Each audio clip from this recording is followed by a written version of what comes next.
Hello, hello. Nagawa po tayo ng biko today. Magluluto tayo ng biko. Para tayo ay may merienda. At itong ating asukal at gata ay talaga namang kulong-kulo na. Pwede na nating ihulog ang malagkit.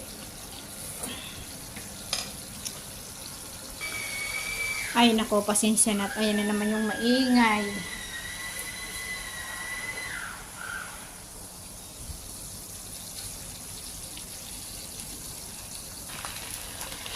Lahok na po natin at atin na siyang hahaluin.